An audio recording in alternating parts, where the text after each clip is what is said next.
నమస్తే, welcome to Sakshi family. నేను Shahida. Social మీడియాలో ఫేమస్గా ఉండడం ఒక విషయం, కానీ ఆ నమ్మకాన్ని ఉపయోగించి ప్రజలను మోసం చేయడం మరో విషయం. యూట్యూబ్లో నందూస్ వరల్డ్ ఛానల్ నిర్వహిస్తున్న మధుకర్ రమానందన అలియాజ్ నందు దంపతులపై ప్రస్తుతం భారీ మోసాల ఆరోపణలు వినిపిస్తున్నాయి.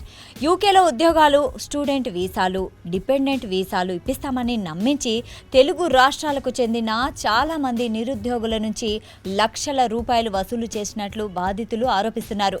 సో ఒక్కొక్కరి దగ్గర నుంచి 10 నుంచి 15 లక్షల వరకు తీసుకున్నారట. ఇక లండన్లో లైఫ్ స్టైల్ వీడియోలు చేస్తూ సక్సెస్ స్టోరీలు చూసి ఎంతో మంది యువత వీరిని చూసి నమ్మారని తెలుస్తోంది. విదేశాలకెళ్లి మంచి ఉద్యోగం సంపాదించి కుటుంబ పరిస్థితులు మార్చుకోవాలనుకున్న వారి ఆశలే ఇప్పుడు ప్రశ్నార్థకంగా మారిపోయాయి. ఇక బాధితుల కథలు వింటే మనసు కలిచివేస్తోంది.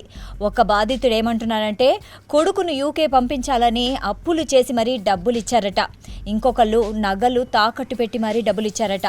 ఇక కొంతమంది వాళ్ళ లైఫ్లో మొత్తం అంటే ఆ పొదుపు చేసిన డబ్బులన్నీ వాళ్ళకే ఇచ్చేశారట అనేసి కన్నీటి పర్యాంతమవుతున్నారు.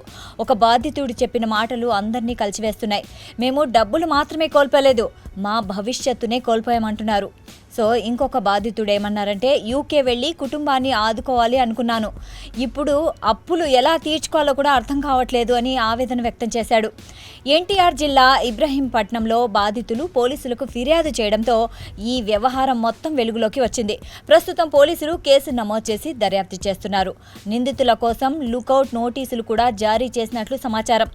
ఈ ఘటనలో అసలు నష్టం డబ్బు కాదు, నమ్మకం. విదేశాల్లో మంచి భవిష్యత్తు కోసం కలలు గన్న కుటుంబాలు ఇప్పుడు మానసికంగానే కాకుండా ఆర్థికంగా తీవ్ర ఇబ్బందులు ఎదుర్కొంటున్నారు. ఈ ఘటన మనందరికీ పెద్ద హెచ్చరిక. సోషల్ మీడియాలో ఫేమస్గా ఉన్నారనే కారణంతో ఎవ్వరినీ గుడ్డిగా నమ్మొద్దు. విదేశీ ఉద్యోగాలు, వీసాల పేరుతో డబ్బులు చెల్లించే ముందు పూర్తిగా వారి వివరాలు తెలుసుకోవాలి. అధికారికంగా అనుమతులు తప్పనిసరిగా ధృవీకరించుకోవాలి.